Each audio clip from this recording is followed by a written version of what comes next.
Okay, so we're moving along in the book of Joshua, and we've just seen um, the conquest of Jericho.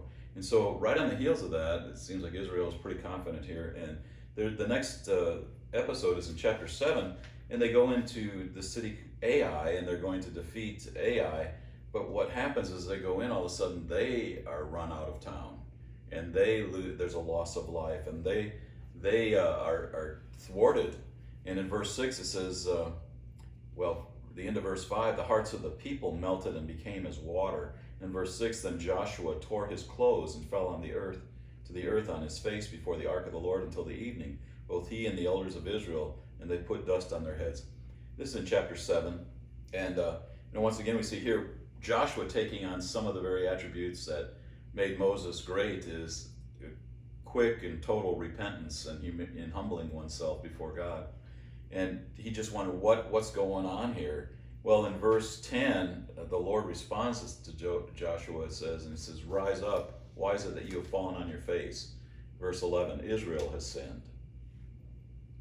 And in verse 12, it starts out and says, therefore the sons of Israel cannot stand before their enemies. Find that the sin, once again, what was the exhortation all in the beginning of this was, do his commands, follow his ways, you'll defeat your enemies, you'll find success. But there's another part of it. If you don't, you'll be defeated. The Lord will actually turn on you in these ways. And so that was a reality that came to them.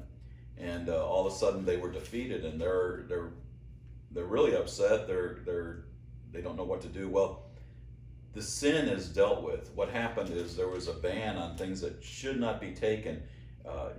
You were just to defeat the enemy. You weren't to take their stuff, because in their stuff was the element of idol worship, and you weren't to intermarry with the women there, because they bring in the idol worship. The thing wasn't about mixed races, which some people make it into, but it was about bringing in idolatry into Israel, because they were to be a theocratic nation. Essentially, they were to be governed by God and God's laws.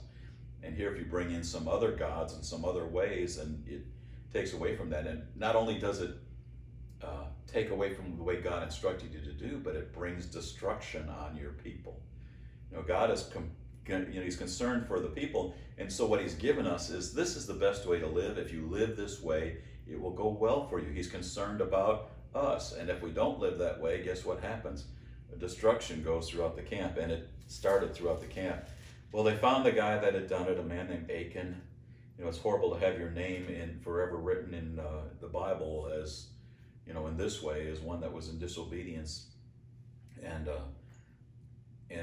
they actually stoned Achan. They took care of the sin problem. That's a severe thing, but what happens is, like the proverb, a little leaven leavens the whole loaf. Well, that's the problem with sin. That's the problem with anything that infiltrates.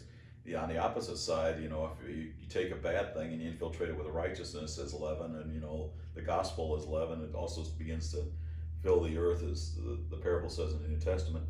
But here, that's dealt with, and then they go back in and they conquer Ai, because they've turned to righteousness. They have dealt with the sin problem, which is what we always have to do. And they dealt with the sin problem, and God restored them and restored the favor on them, and they were able to go ahead. That should say something to us. In chapter 9, there's a lesson here. This group called the Gibeonites, they live in the land of Canaan, but they come to Joshua and they tell him, we're travelers from far away. They got some stale bread with them or something, to make it look good. They make themselves look really rough and say, oh, just help us. We're from a far country. And they trick Joshua into making covenant with them. And, and so in verse 14, chapter 9 says, so the men of Israel took some of the provisions and did not ask for the counsel of the Lord.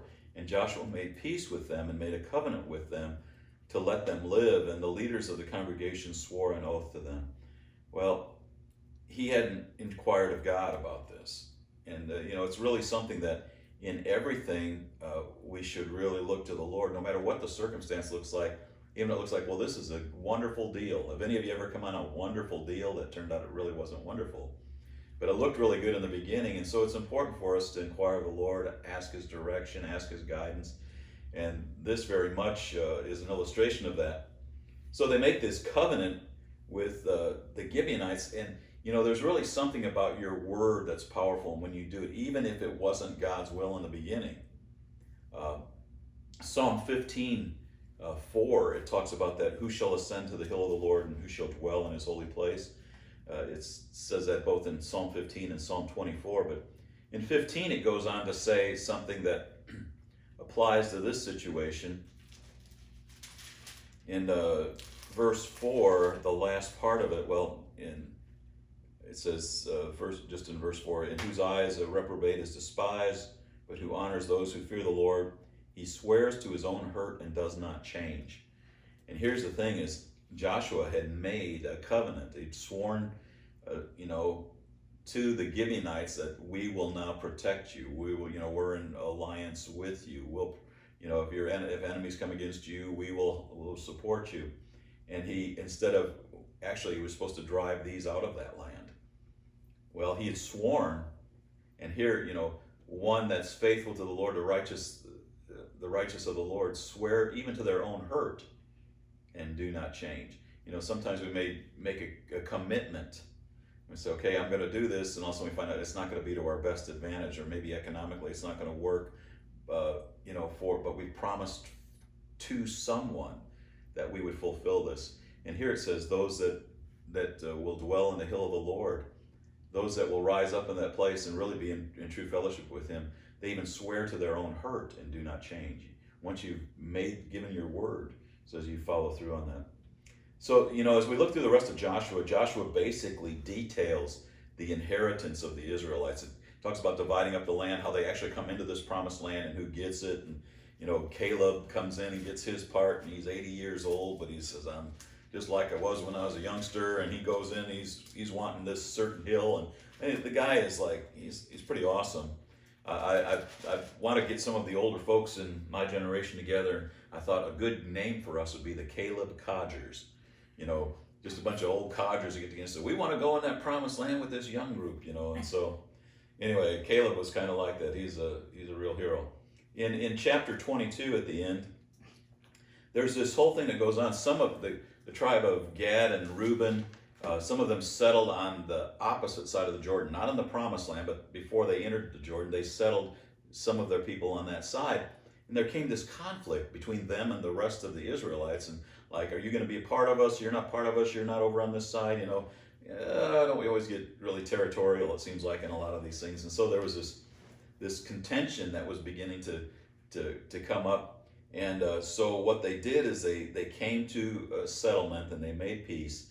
And at the end of chapter 22 and verse 34, it says, and the sons of Reuben and the sons of Gad called the altar. They made an altar of rocks. They called it Witness. What I like about this, personally, this is a personal thing. In the King James Version, it says they called this altar Ed. It's like the only place where my name would be used in all of the Bible, but it was a witness. They said, there's a witness between us that the Lord is God. So I think, well, I could take that on as identity. But what they were doing here is they were saying, okay, we're not going to fight each other. The Lord's God over both of us, and we're making this altar here as a designated thing, as a witness that we're not going to fight each other. We're all part of God's people, and this altar will be forever a designation of that. This altar Ed would be a designation that the Lord is God.